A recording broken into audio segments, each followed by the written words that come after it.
Call the meeting to order. Pledge allegiance. Pledge allegiance to the flag of the United States of America and to the republic for which it stands, one nation, under God, indivisible, with liberty and justice for all.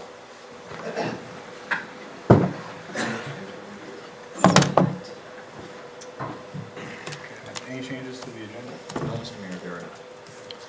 Motion to approve the agenda. Motion by Councilmember Byrd, Second. second by Councilmember Schwittenberger. Is there ER at the end or not? No. I'm never gonna get it. All in favor? Aye. Aye. All right, presentations. The oath of office for Officer Jewell. Raise your right hand. I, I, Brady Jewell, do solemnly swear to uphold the Constitution, do solemnly swear to uphold the Constitution, laws, and ordinances, laws, and ordinances, and faithfully perform my duties as Chief of Police and faithfully perform my duties as Chief of Police and Director of Emergency Management, and Director of Emergency Management, never betray my badge or the public trust, never betray my badge or the public trust, have the courage to and will have the courage to and will hold myself and others accountable, hold myself and others accountable, promote the vision and mission of the department, promote the vision and mission of the department, provide fair and impartial law enforcement, provide fair and impartial law enforcement, practice community values-based policing, practice community values-based policing, serve with pride, integrity, and excellence, serve with pride, integrity, and excellence, and provide quality service and provide quality service to the best of my ability, so help me to the best of my ability, so help me God. God. Public comment. Anyone here for public comment? Commissioner Wolf. Mr. Mayor, Councilors, Tom Wolf, Scott County Commissioner. Just a couple things tonight here. The YMCA is tentatively scheduled to come before us at the county board on May the 7th. Okay, so that will be the day the Scott County board will decide. We hope they have they have a couple things to do yet, but we hope they're all done. I'm not sure if this snow helps them or not, but I'm guessing not. So. And then 16941, that big project out there between Shakopee, Jordan, Chaska, we may be advancing that so it gets done by middle of next year instead of the year after that. So depends on a few things falling together. So and that's a big project. Scale is canceled for tomorrow, so I don't know if anyone's going to be going to that.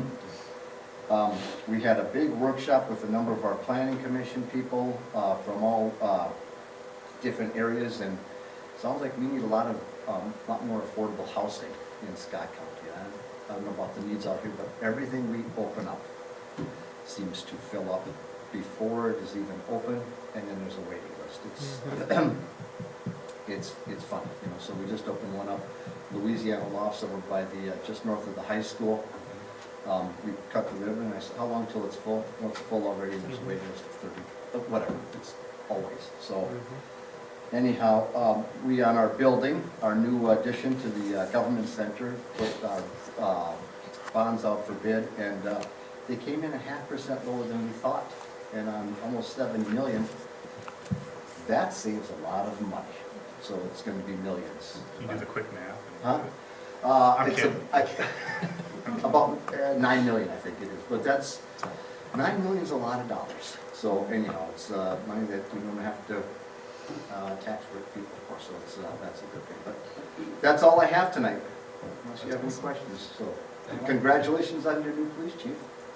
So Thank you. yep, thank you. Thank you. Anyone else have anything for public comment? All right. Public comment is closed. Any questions on consent agenda?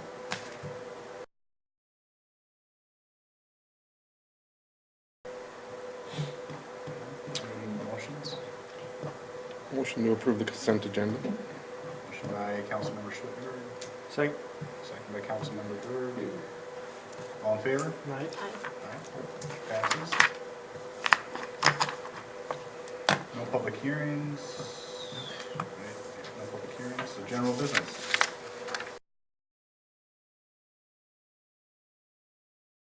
So, ready to go, Mr. Mayor? We're just going to provide a relatively brief presentation. We feel that the memo itself is fairly self-explanatory with regards to any questions that we have, or you can handle any of the operational questions that we have. Any questions associated with it. I did ask the city attorney and the city engineer not to come down tonight, given the weather, and that there wasn't anything that we felt we needed to have that here for. So basically, this is the first official action we'd be taking with regards to the lift station standby generators. We've talked about this particular project with the council several times, usually as part of the utility budgets, the utility fund analysis, and when we talk about capital projects, what's in, what's out. But we haven't taken any official action to authorize it. So at this point, it's a planned project, but not an approved project.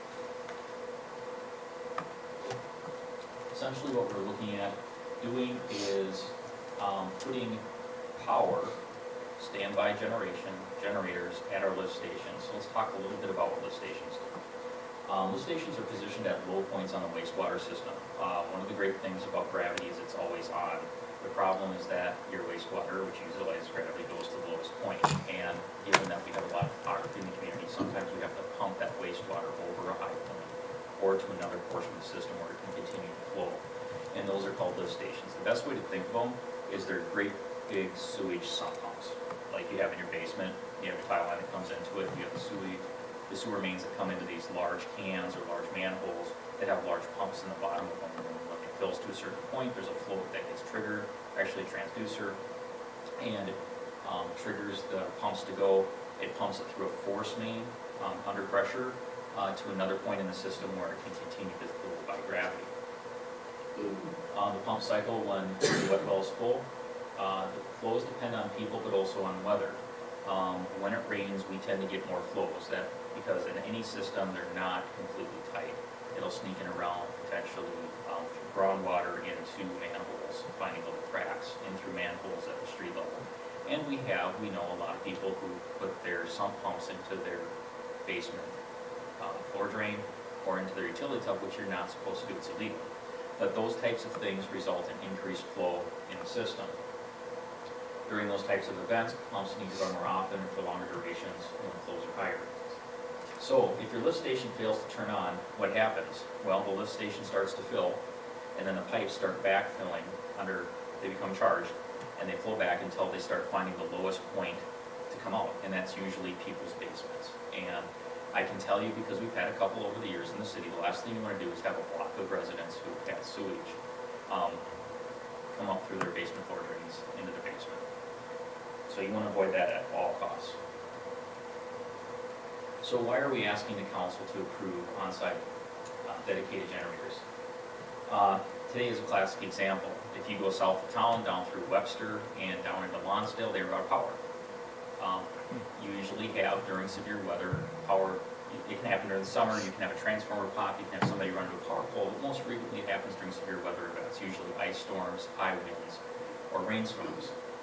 Your lift stations run on electricity, and when the power's out, you have to bring power. You have to provide power to them, so we don't have those backups. There's two ways to do it: mobile generators, which we currently have, but not enough of them, or we have on-site generation, which we do have at a few of our lift stations. On-site generation starts automatically. It's just like if you have a generator, one of those home generators. When the power goes, there's a transfer switch. It sends the power goes off. It turns on the generator, and boom, your lift station runs seamlessly, even through a power outage. When the power comes back on, the generator turns off. They can be fueled by typically natural gas. A portable generator has the advantage that it's portable, but the cost, if you think about it, is roughly the same. You have a generator, it's either sitting on a cement pad and hardwired in, or it's on a trailer that you have to pull somewhere. So it has to be brought to the site, it has to be hooked up, it has to be started, it has to be moved to the site within a tight schedule. So right now, we have some generators which serve multiple lift stations, and under heavy rainflow events, we know from experience, you have just enough time to pump this lift station down, pack up the generator, drive it all the way across town, rehook it up, start it pumping, pump that lift station down, and vice versa back and forth. It also has to, so it has to be fueled, it has to be brought back when it's done, it has to be cleaned up, and it has to have a place to be stored out of the weather so that it's ready to go when you need it to go. Often in an ice storm or a thunderstorm is when these things occur, so this can be a worker safety issue. They're out working in inclement weather. They're hooking up and unhooking power in inclement weather. And it's keeping staff from other storm-related work, because if we have stuff happening with the storm, they may need to be out clearing the roads and doing other things when you've tied up staff. The other thing is that if you have on-site generation and the power goes out, that generator goes on. Whoever's on call for the Public Works Department will simply pull up their phone, yep, the generator came on, I see that it's running, I see the pumps are running, if everything's going real good, I don't need to do anything else. If you have mobile generation and the power goes out, guess what happens? Somebody has to drive in, they have to go find a generator, they have to hook it up, they have to take it out to the site, so you not only have that man-hour cost, but you also have the delay time it takes for somebody to respond to hook up. And that's why we feel that it's best in the best interest of the city to have dedicated on-site generation. So, which ones are we looking at? We're looking at 4 lift stations. One would be what we call the Ptarmigan Lift Station. This is located right off of Ptarmigan and Xerxes. The Chowan Lift Station, basically the old downtown Elko lift station right across from Black's. It would be the Oxford Lift Station, which is down by Oxford Lane, down by the golf course. And it would be on-site generation for the new lift station that's going in for Boulder Heights.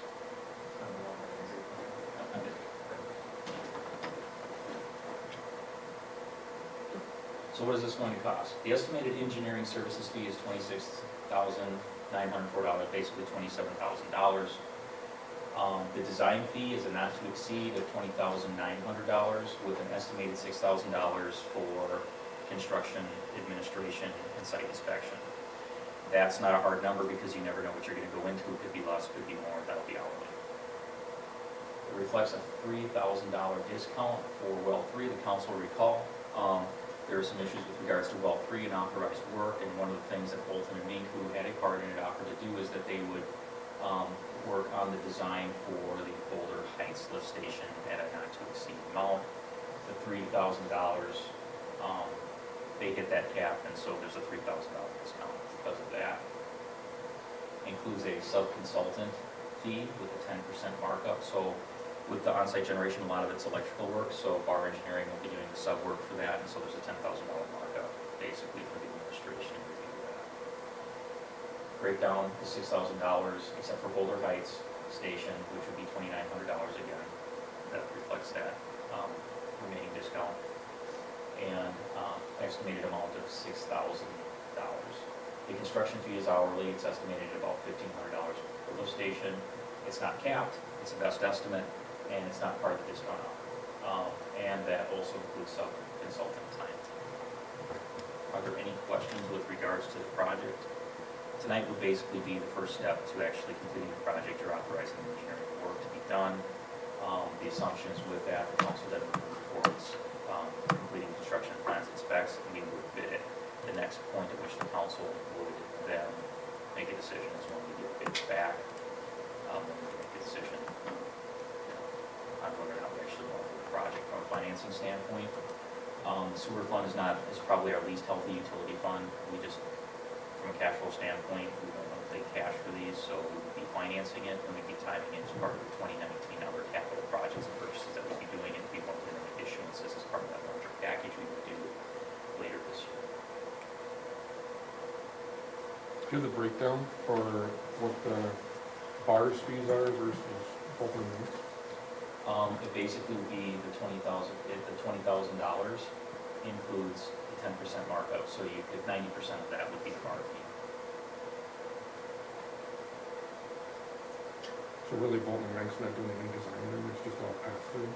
And administration? They'll have some work related to it with regards to the CAFRE, but most of the actual electrical engineer design work is going to be done by bar. They don't have that in-house. So, and you kind of said it, why don't we want to just pay for cash for such a small amount? Because we don't have that kind of cash. When we're talking $250,000, we don't have that kind of cash in the sewer fund. $250,000. I was thinking 26. Total Yeah, cost, okay. so this No, is no. the upfront Yeah. cost. Okay. I mean, we would probably float this and then reimburse ourselves through the financing, Okay. but the actual project itself, when you include the soft costs and hard costs, is probably somewhere between $260,000 and $280,000, best estimate at this point pre-design. So it seems as though the large majority of that expense is going to construction. costs of Of the $50 total million. project cost, absolutely. And is that, you may have touched on this, I apologize if you do, is the construction bid, or is that our expectation? Project would be bid, so the actual project. So, the engineering services would be to spec out the end product, and then it would be bid out, to contractors to actually complete the work. So we can do this step for sure, and I'm not saying we wouldn't want to finish it off, but we could do this step, go through the process, design everything, then go out for bids for the construction piece, and let's say it's $500,000, like, oh crap, we don't want to go that far. We can stop there, still have this in our back pocket for the future thing, kind of? Absolutely, Yeah. yeah, your plans at that point would just be shelf ready. And is spending $200,000 to $250,000, I mean, from a cost standpoint, I understand this isn't probably Public Works' favorite thing to be doing if they have to go out with mobile generators. But it's a big dollar amount. How, It's about 40,000 a piece. 160 through this on top, so excuse me, 160 to 90, sorry, I What? did extra. okay. Well, you just brought the cost down, which is fantastic. Absolutely, I am. You're very That's efficient. what I was the question too, because it says on here. Yeah, it's about $40,000 per jet for the construction portion of it. Okay. That's the ballpark going price for that today, and then you have soft costs on top. Isn't there some regulations too that affect why you're doing this? I don't know if there's regulations, but I know that on all of our new lift stations, anything new that comes in, we're gonna require standby generation on-site. So just to give you an idea of the cost, we had a sewer backup, when was the one over on Three Smart? For my time, Affected, I think, like 6 homes. I think the ballpark number of just the actual damages paid out, let alone all the engineering, staff time, all the other administrative burden for addressing it, was somewhere in the $50,000+ range. Just to give you an idea, sewer backup is a very expensive proposition. If you can think of it, you're basically going in and ripping out all the sheetrock, flooring, and everything in the basement of somebody's basement. But we can do it now with what we have, or if we purchase no, we additional. can't, okay, so let me back up just a little bit. Thank So you. right now, we have 2 portable generators. Mhm. We have a generator on-site here. Right now, we're running on generator because it clicked over at 6:30 every night. So we have on-site generation here, on-site generation at the Carter lift station, on-site generation at the Public Works facility. We have one generator that has to go to Dakota lift station that runs nonstop. We cannot move that one. There's so much flow in there that power goes out, you park one there, and that stays. Then you have one other generator to move between 3 stations right now. And then we don't have a generator for one of our stations. So if we had, the benefit we have is we have a couple different power companies, so usually they're not all out. But there has been times where we were without power for 15, 16 hours, and you're carting a generator because the Ptarmigan lift station pumps to the Chowan lift station. So literally, you're moving back and forth from station to station. You're chasing your flow. Yep, back and forth, and the flow, it's middle of the night, usually, the storm that, the worst one, like I said, 15, 16 hours we got called out at 10 o'clock at night on a Friday night, so we were here, worked all day Friday, came back and worked till, noon, 1 o'clock the next day till the power finally came back on. It's not something that you wanna do, but we are short generators right now. The other issue that we had is the Oxford lift station was serving a relatively few number of homes relative to its design capacity. We're now building other homes in that area, and we have things like Boulder Heights, a large subdivision, so the capacity coming into that is going to be jumping up as well. Where in the past, there was a lot of bounce there that you could wait a long time, and if you needed to, you could call in a honey wagon, basically a vac truck to come in and suck it down for the volume that was in there. We're not going to have that luxury going forward either, so all of those factors combined is why you're looking to move towards on-site generation.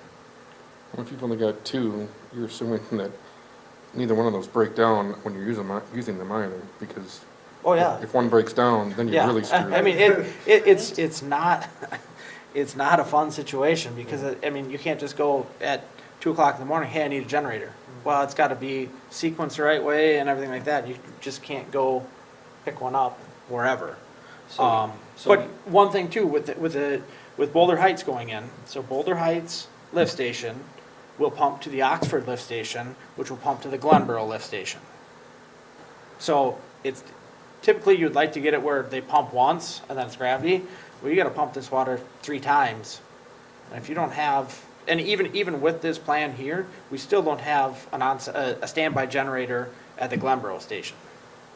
But we would have one portable that we could put there and one portable that we could put at the Dakota lift station. And then everything would be covered.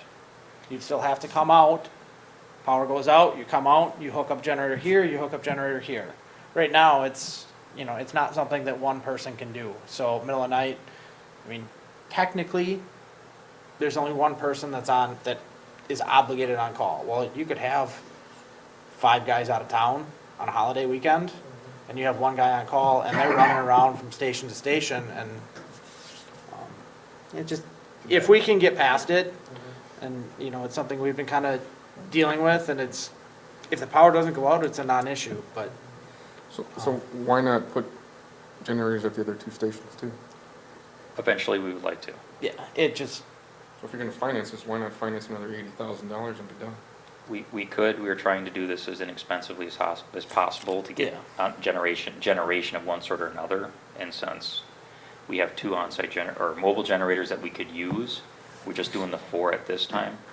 Part of it is that the sewer fund is not our healthiest fund, and so we're doing what we can within the scope. We anticipate that in the future, we would be coming back to the council and asking to do on-site generation on those. The advantage with doing and picking them off at that point, maybe one at a time, we might be able to do that just with cash reserves at some point in the future and not have to go and finance. It would just be a capital and the item. Dakota lift station, there's one can there right now, and when they did County Road 2, they put in a much larger can for more development. So the station that's there now isn't gonna be the station that's gonna be there. You see development out there in that Dakota station, I mean, it bounces, it runs 200 times a day. Just because there's not much capacity there. But until you move over to the bigger can, I don't know if it makes sense to, because the controls are gonna be different, the pumps are gonna be different. It may not be the best option at this point. So how does the cost benefit analysis work for us? Is it, and where are we saving money long term by doing this? Or are we really saving money long term? It's just an efficiency. The cost of mobile generation versus on-site generation is similar. It's a little more expensive for on-site generation because you're looking at bringing in a natural gas service line, you're looking at bringing in a power line to that location. But the cost of a generator itself, it's a generator. It's either on a concrete pad or it's on a trailer. So from that standpoint, you're looking at costs that are similar if you were to buy mobile generators for all of these stations. You need 4 generators, 4 guys, 4 trucks, 4 places to That's keep what the them. cost savings is. I mean, it is unreal how nice it is when the power goes out at the plant, generator fires up, our shop fires up, when power goes out here, generator fires up. One of the things where you have 8 lift stations, and when the power's out and, you're 25 minutes from here and it's been raining, it's 2, 3 of them that you do not have to worry about. Make sure they're running and that's it. So the alternative really, if we didn't want to do this, would be we hire more people and buy more generators. Or you run the risk of having sewer backup. Or you run the risk of that, which, What about any future costs after this is done, like with maintaining or checkups or? You'd have maintenance anything like costs that we would just be in our general equipment maintenance Okay. line item. So We do nothing services huge. and checks every year, and Okay. just like we do on our portable ones right now. Okay, and this is budgeted through a planned bonding issuance. Correct. So we've included the assumption of doing this project this year in our financial model for the last few years, so it's been incorporated into the rate structures and these, and future cost and revenue assumptions that the council has seen for the last 3 to 4 years. When will this bonding take place? Later this year. Currently, this isn't the only project that we have. We also have the streets project, the PD remodel that's currently being discussed this year, and we're looking at doing purchase of a new rescue for the fire department, but we found out that due to chassis availability, that's probably going to be pushed back about 9 months, so that will probably be bonded for in 2020.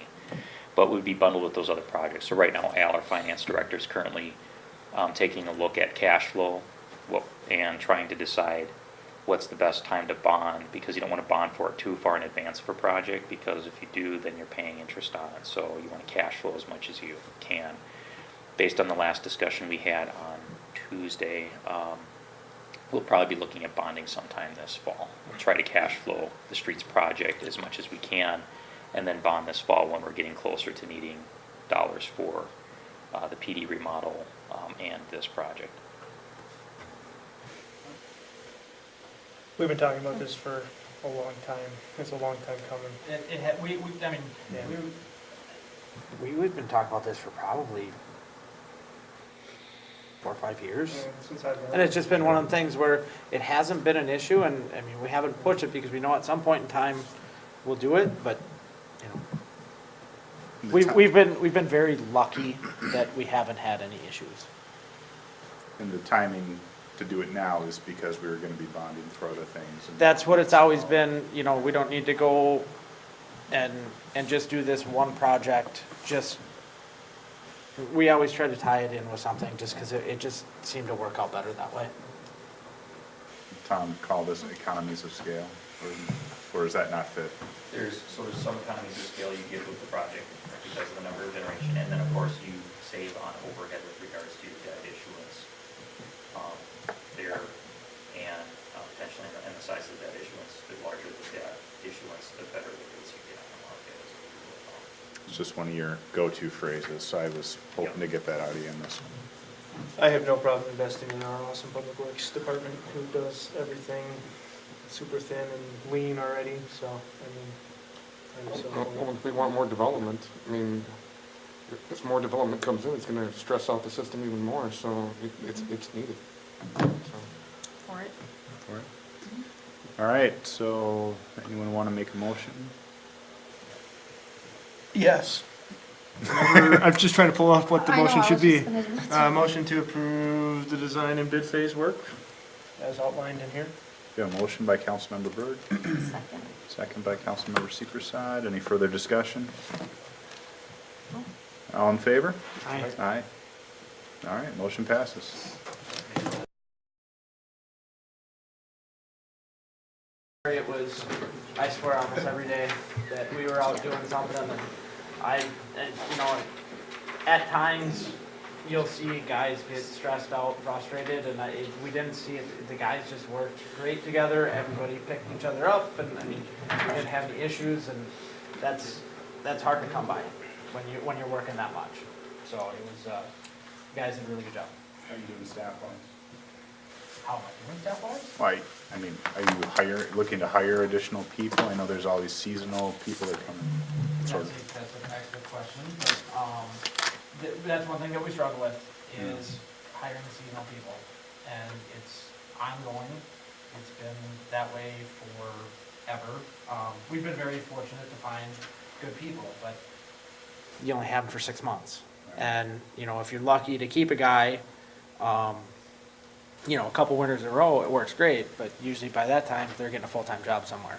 So you've trained them to get a full-time job somewhere else. So that's about the only thing that we struggle with is we use our seasonal people as basically full-time people, and it's just really tough replacing them every 6 months or every year, and you retraining somebody. And you know, last summer we had a hard time finding anybody, so we ended up hiring a guy from town, and he ended up working, you know, 22 hours a week, which that leaves us, you know, 18 hours short of what we really need, and all he could do is mow. worked great for mowing, but kind of left us shorthanded for everything else. So, besides replacing seasonals every year, our staff right now is great. That's, I mean, we get everything done. You can always have more, but, I mean, we try to, live within our means, I guess. You currently have openings? No. No? Okay. We will be hiring we have a seasonal who, his last day will be June 30th. Yeah.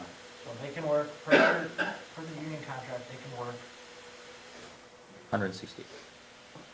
120, 125, 130 days a year. So if you hire somebody July 1, you could potentially have them throughout till the end of the year, and then, so you could have somebody for a year, but it's tough to find people, there's a lot of jobs out there, and you're paying a seasonal, we pay very well for seasonals, but you're not getting any benefits, you're not getting any vacation, which they can probably go somewhere else and get that. So that's the only thing we struggle with. Anyone have a question? It's a rare appearance of Corey, so does anyone have any questions for our superintendent? Thank you, Corey. And I'm always available by phone or email or anything like that. All right, jumping back to administration. We are looking for a council member to serve as a representative on the steering committee for the Scaled Unified Transit Plan group. Scott County, back in the first half of the last decade, prepared a unified transit plan for the county, and actually it has been to a large degree implemented and spurred a lot of initiatives within the county. They are looking to do an update on it, and they are looking for elected official representation to serve on the steering committee. Now, as a city, we do not provide transit, nor do we have active transit within the city other than like Dial-A-Ride. However, the philosophy in Scott County as it relates to transit is that it serves the entire county, and even if we don't have it today, we may have it in the future, and when they're dealing with these longer term plans, they want to make sure that even the cities that aren't currently providing it are included in the process. Do we have to provide someone? We don't have to provide an elected official. We can choose not to participate. Okay. Is anyone interested in this? God, I was hoping you'd do that. You were the go-to. Does anyone have any objections? Have at it, John. All right, we just need direction on this one, right? If we could get a motion to appoint John, that would be good. Sure. Motion to appoint John to this Unified Transit Committee? I'll Finance second Steering it. Committee? Any further discussion? All in favor? Aye. Aye. Motion passes. Chief, you're next. Nothing major to report, but today, since Corey's here, just to give him a compliment. His team and our team, we had somebody extra on due to the bad weather. Brought in one of our part-timers, worked seamlessly. We ran into a problem on Nevada where we had to shut the road down due to the dangerous drifting, higher than a car. They were able to call us, let us know they needed our help to shut down the road. We were able to shut down the road and turn people away from driving into that catastrophe. They called in reinforcements, the big heavy gun front end loader, and it took them a long time, but they were able to open that road and then keep it open for the kids to get picked up by their parents. So it was a great effort, if I can just point that out, between the two departments. Other than that, nothing much to report. Anyone have questions for the chief? Yeah, I only saw still photos of the fancy dance moves, but since you're here, do you want to, since there wasn't a YouTube clip or anything? We could play some music. You could go in front of the camera if you want. Could you please step up to the podium, officer? Step up to the podium. Step up to the podium, officer. Dance to the podium. Putting him on the spot. He's gonna just walk away. Just to draw my attention away so he doesn't turn redder. Something that's gonna be coming up is, we just had a body cam audit, that is mandated by statute, that our body cameras have to be audited by an outside agency not affiliated with the city. We just had that audit. We don't have the report, but the initial verbal report is that it went very well for us, and our officers are using the body cameras when they should be, and The system, it has a ton of integrity and is working like it's designed to. So at a future city council, I'll be able to present a report. It's gonna take like a month or two, but to give you that report, to have the transparency and the audit results. And Chief, this is a new requirement, correct? This just started, so we've had body cameras since 2011. When the legislature fixed the body camera statute to dictate who can get that body camera footage, when they did that, they also put in their mandates for auditing to make sure that the agencies that do have body cameras are using them properly, and their system has integrity so no one can get into it and see that video, and that all the processes for obtaining the video are followed. So that, it started 2 years ago, and so this is our first audit, and you have to do it every other year. And so the company we brought in has been used by other smaller agencies, very affordable, and was pretty painless for us. We brought in our body camera expert on the department, John McAbee, and he came in and we learned what's involved in the audit. So now we know even further, it should be even easier because this is our first one. So our system held up great. I was very proud for being brand new to this system. The system we use is different than where it came from, and it's a good system, integrity. He liked it. The auditor really liked our system, the way we have it standalone, not to the cloud. So thought it was a good system. One question, so I was reading in the report about the accidental officer distress call out in the Woodcrest area responding to, really Yeah, was a so domestic. It, we believe, everybody left prior to police arrival. So it wasn't an accidental by any Okay. officer. It was a dispatch miscommunication when they communicated with the other dispatch center in Dakota County for Lakeville. We said we would like additional help.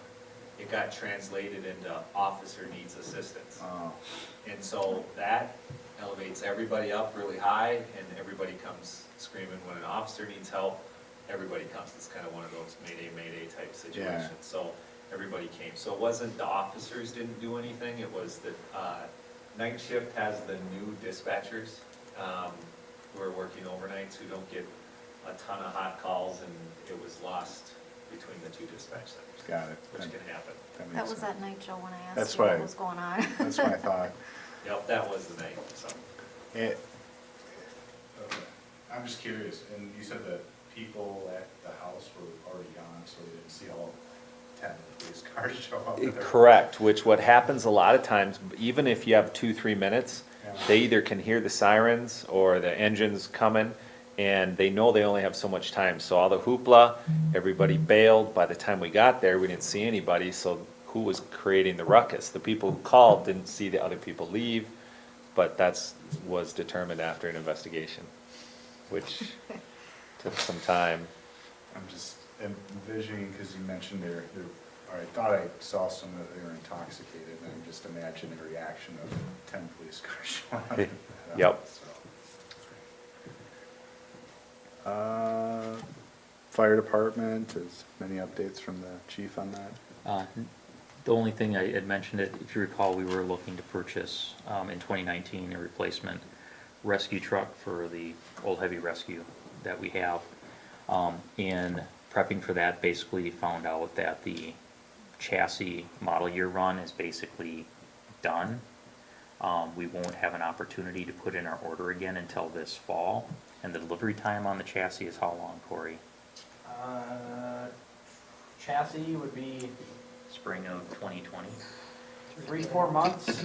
Yeah, I think they can't order till November of 2019, and then it'd be 3-4 months before they'd actually get the chassis. And then And then several after months. that, it's months, I think 6 months after that. Yeah, so we're probably looking into summer before we would likely actually have it. But because of the timing of that, and when the bulk of the expense is due, which is related to the body of the truck, that would probably be something we would look to roll into any 2020 financing that we're doing for the roundabout. Speaking of roundabout, did you have any updates on the roundabout and the intersection that you can share, or no? Yeah, Thank you, Mr. Mayor. So the council recalled that when the roundabout project was initially discussed with the county and they agreed to sponsor our grant request to the feds for the HSIP loan to help, or the safety grant to be able to fund the portion of the construction for the roundabout project.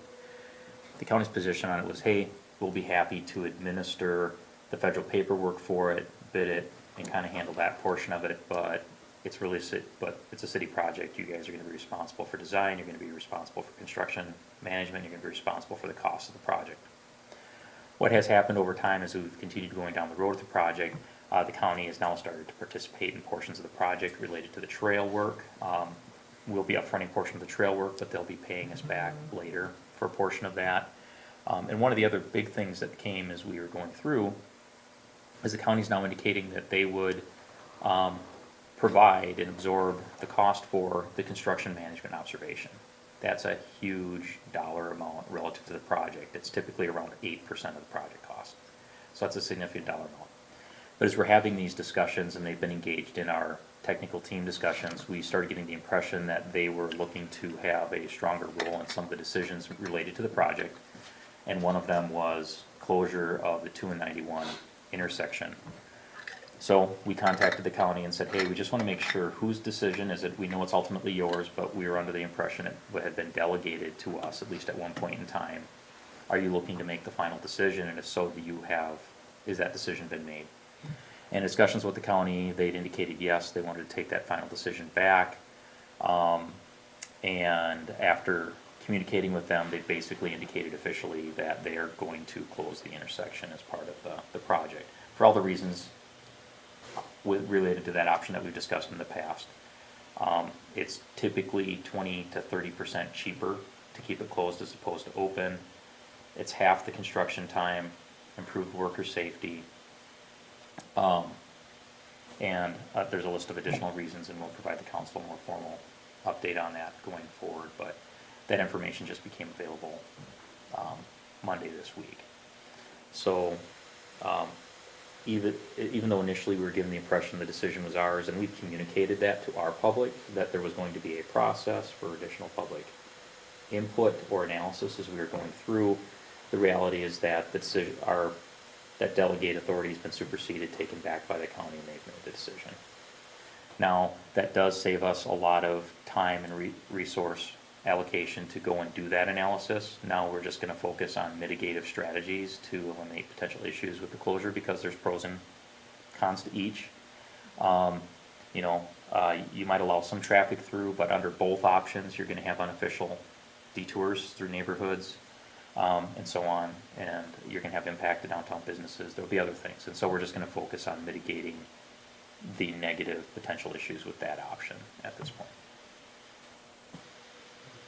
Any questions? How's that gonna be communicated out to our constituents? I think going forward, we're gonna talk to stakeholders more directly. We're gonna talk to the chamber, because they've been kind of a central contact point and have been offering to help us communicate with the public on this particular issue. But I think we're just simply going to notify the stakeholders we've engaged in the process previously and just say, hey, Scott County's advised us that they're going to be closing it for this list of reasons. It's not at this point, it's not a local decision. Understanding, I'm sorry, good, Mark. So there's stuff that's been posted out there already about the project, and part of that package has those options, I think. Yep. Is that gonna be removed and reposted? We will. It'll probably be repackaged, because previously we talked about both options and the pros and cons, and a lot of the basis for the decision from the county is based on the cons that we'd identified with keeping it open and the benefits of keeping it closed. And so it'll probably be a repackaging, just providing the rationales to why it's closed. But we'll need to go out, because there'll be a little bit of walking back at this point, because we have communicated to people. Although, to be forward about it, we had an open house where we heavily promoted it and tried to buy it, and we had very low attendance. And even though there was a mixed bag, most of the opinions related to closure were neutral. And then the remaining part was mixed equal. Hey, it's a great idea to close it. No, maybe you shouldn't. and even the maybe you shouldn't was heavily qualified on, unless it's really expensive. The county's position, based on their experience, because they've done several of these, is that the cost is, even though they recognize that we'd be bearing most of that cost, the cost is prohibitive. The timeline is shorter. Even if you keep it open, you can't leave it fully open. It's just partial movements, and they have found that you still have the same non-formal or informal detour issues that you have. It may not be the same degree, but it's for twice the time. And so, to just use an analogy, their approach has been you just rip the Band-Aid rather than pulling it off slowly. Yeah, I mean, I for one, I was a big proponent of keeping it open because of a lot of reasons, and in my opinion, that extra cost is worth it. But, knowing that they're gonna do the construction inspection, which is an absolute huge piece of cost, I think it benefits us in the long run, so, we need to work with the county and abide by their wishes, so. I would agree. I'm never a big fan of losing control as a local government authority, but we are getting some benefit out of this with, and if you are estimating 8% of the budget is. That's typical, based on Yeah. their discussion with me, so. That's a big help. They're helping us out with trails and, yeah, I think if we, well, granted, we are in a public meeting. So I think it'd probably be okay for us to start talking with our constituents on that rather than wait Yep. for the city to do so. Yeah, I would ask, and I would not, I'll never try and tell council people what they should or shouldn't do, but as much as we can do to paint this in a good light, the county's trying to partner with us. It might not be everything that we would want, but it is something more than they originally agreed, so that's my little 2 cents on it. So. Yeah, if before you go out broadcasting on Facebook, if you could give us a little time into next week to actually prepare more official communications on it. We don't want to create the appearance that we're, we weren't forthcoming and transparent. It's just this information's come up earlier this week. We've had other priorities in the office this week, but we'll start communicating it out starting next week, so. Well, it should be that's why I asked about the stuff on the website and stuff too. It should be formally done by the city, not informally by people, so. Right. Thanks, Tom. Yep. Rich, Levy, anything for engineering? No. Okay. Community development. Renee? Thank you, Mr. Mayor. We are getting busy in community development over the last month or so. Included in your packet, I just wanted to run through some of the projects that we're working on. Christmas Pines, the 20-lot detached townhome subdivision that was graded last fall. They are preparing for installation of sewer and water and construction of the street. We've been talking with them over the last couple of weeks. There are some changes that need to be brought to you at the next meeting, minor in nature, but we have to extend their approvals. They just need some simple extensions. The Oakland property is a 10-acre annexation on the west side of town that was completed last fall, and we're dealing with a new developer on that property. Planning Commission heard a concept plan on that. We're not certain. I know they do have a purchase option on the property, but I'd say at this point there's 50-50 chance that that's going to go forward with approximately 30 single-family residential lots. That would be awesome. We're also working with Global Properties. They last week submitted a concept plan for an apartment building. There's a kind of a rendering that was included in your packet. And Haley, our intern, is doing the initial staff review before we bring them into a development review team meeting, ideally within the next couple of weeks, to offer feedback on that project. Nothing new, too new on Edelman's. We are working closely with Bernie Mahold, who has submitted engineering plans, construction plans for a 9-lot residential subdivision on the south side of Aaron Drive. They'd be really, really nice lots. We're working through some park dedication stuff at this point. He doesn't have his application complete, but We are meeting with the Parks Commission regarding that next Tuesday in a special meeting. And then the investors for Pete's Hill, the Pete's Hill subdivision have resurfaced, and they've called several times over the last few weeks to meet again on some new ideas that they have for developing that property. They do need a petition annexation on that piece prior to development. We've been working on some ordinance updates that were outlined. 2 of them are on the agenda tonight. Trying to respond to the market, do some food truck research or response. We hope to have that in the next council meeting for some draft language that you've asked for. And we're still working on the roundabout project, and right-of-way acquisition is kind of what I'm working on at this point. So do you have any questions? I understand we're looking for applicants for planning commissioners. Yeah, we actually closed the applications the end of March, the end of March. I need to schedule interviews. Do we have a full candidate pool, a good We candidate pool? received 3 applications Okay. that were all good applicants. Sure. Honestly, I need to get with Kate and the chairman of the planning commission just to nail the date down for interviews. Thank you, Renee.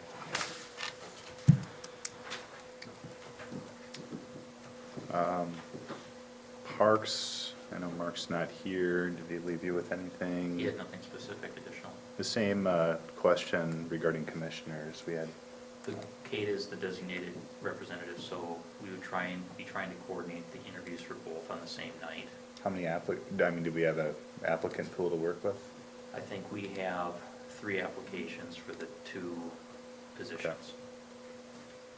Mr. Mayor, there's a question that surfaced, I think you and I both kind of addressed it a little bit last fall, about a handicap swing that somebody was trying to finance and have us put in. Has that come up at all anymore? I haven't heard anything on I don't have any updates on that. That would be more a question I can inquire with him and get an update out to council as one of my regular updates. That'd be great, yeah. Good memory, John.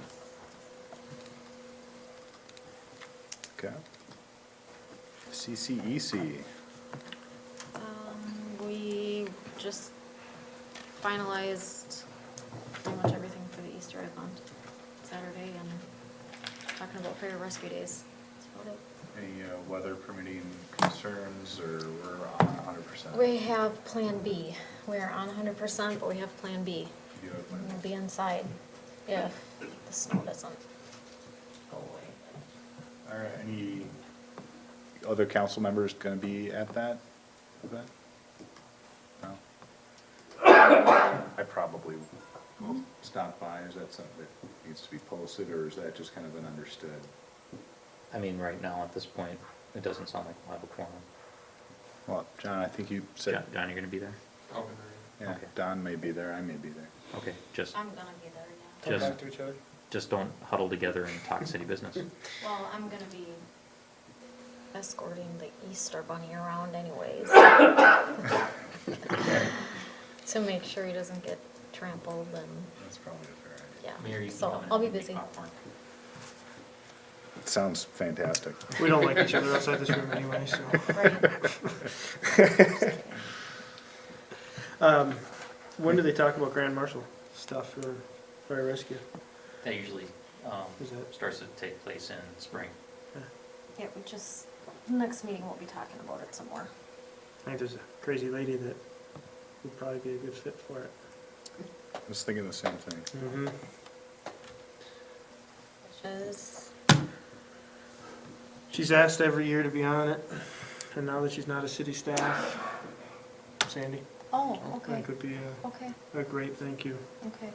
Well, she has been in communications, emails and She's stuff, probably- so. She's already. Sandy's already on top of it. Oh, Of course she is. Nothing surprising. And we let her right in. All right. Other board, or other committee or board reports. Scale, as Commissioner Wolf mentioned, was canceled for tomorrow. I just want to talk real briefly on scale. The meeting that was supposed to be tomorrow, and then meeting in May. They're pretty big meetings for scale. You've been more involved with scale, Josh, than I think, Don and John have been. Right. Do you have a comfort level of what scale does or what the benefit is to the city?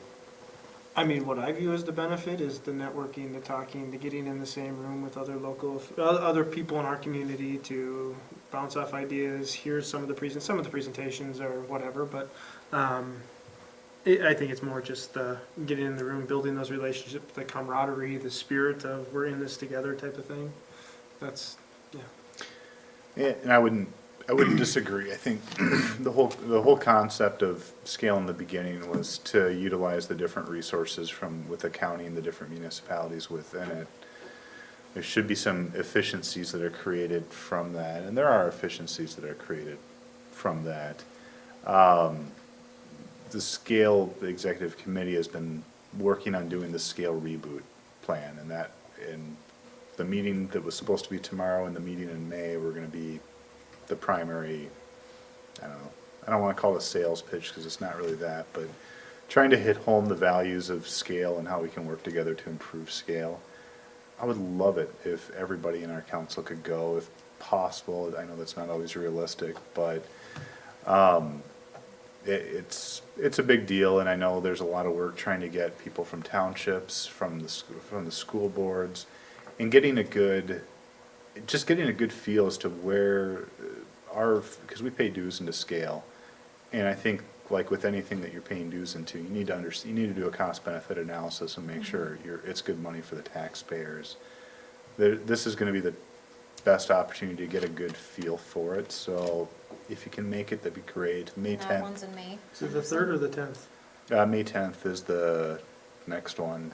Okay. Since since tomorrow was obviously canceled. So we'll have another council meeting before then, and I'll remind again, but just kind of keep that in mind. If you can make it, great. If you can't, the world won't end, but. And we'll get an invite, I'm sure, too, always. That's all I have on scale, unless Tom, you wanted to add anything? No, I would, except to reiterate the mayor's request that we try and get as much attendance there as possible. It's like any other volunteer organization. Those that show up have the greatest influence, and if we want it to reflect what we need to get out of the organization, our participation in these next couple of meetings is key. You get free coffee, so, there's that. And donuts, right? And donuts. MVTA? That was actually yesterday, and I attended. It was a really quick meeting, but there's a couple things. They're implementing their new automated tracking system for the buses, and it's a big expense on their part, but it's also a big initiative. The other thing is they have a Get On Board on April 25th. They're trying to promote not just ridership on transit, but also people commuting together, and people actually even staying home that day and working from home if they can. And they're asking that we support that, and I think we can probably support it more by just advertising it maybe on our website. And I get that information over to Tom, so. That's great. Any questions on that? Thanks, John. I-35. Supposed to be this morning, was canceled. Fair enough. Chamber of Commerce. There's no one here from the Chamber of Commerce, but Councilmember Supersad, you were at the Yeah. Chamber Board meeting. Did you have anything you wanted to share with us? That was my first meeting I ever went to, so that was pretty simple. How'd it go? It went good. Yeah. It went good. They just kind of wanted to hear, I guess they want to talk to maybe each of us, I don't know, at a meeting at some point in time or whatever. And Sure. they talked to me, just asked about what my perception is maybe and what I want to see in the city in the future, and Great. talked about staffing and. John, That's about it. I didn't mean to interrupt, I'm sorry. John and Josh, you've been to a book, you haven't? Okay. Don Weitzel was asking me, who should represent this city, and I know Renee and Tom, you guys tend to do a great job when you're there, but they like hearing from council people as well, so. Next time I talk to Don, I'll just recommend that someone gets in touch with either of you. I think it'd be great, so. And I'm sure someone from the Chamber of Commerce would love it mentioned that tomorrow is the ladies' night out, so. Yes. That is tomorrow, right? Yeah, Yeah. thank you. All right. There is no downtown improvement committee. We could probably remove that from agendas going forward. The committee still is. So, But it's not an active committee, so there's never gonna be an update. we were scheduled to meet this spring. Let's talk offline, because that was supposed to, no, we'll talk Okay, offline. Yep. Discussion by council.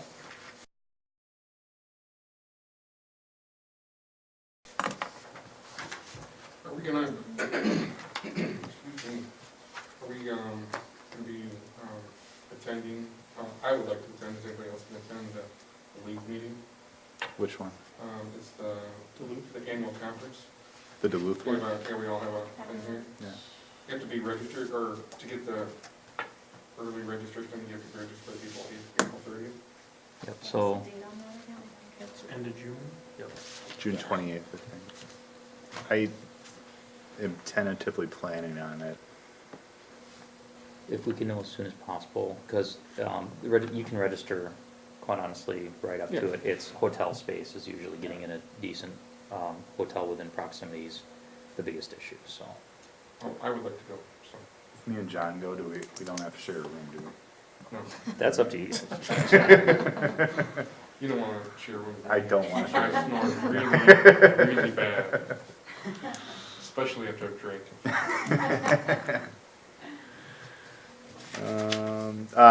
Only thing I had was, next week is we're having our council retreat. The whole, you've heard me talk about this, but I'll just repeat myself one more time. The whole idea, the reason I really wanted to do this, we're all elected for either 2-year terms or 4-year terms. We have a very fixed window. Let's have a good, open, candid conversation about what it is we want to do as elected officials, how we can translate that into the vision and planning. And so please come prepared with ideas, things that you'd like to see done, and continue making the city a great city. So, You'll be getting some materials on that early next week, just to read in advance. It's not going to be exhaustive, but it'll be kind of provide a framework and maybe some material to get the gears going prior to the meeting, so. it'll be casual, so Don, no suits. You're good on that. I wouldn't put one on. Anyone have anything else? Motion to adjourn. Motion by Councilmember Berg, Second. second by Councilmember Schwittenberg. All in favor? Aye. Aye. Thank you, everyone.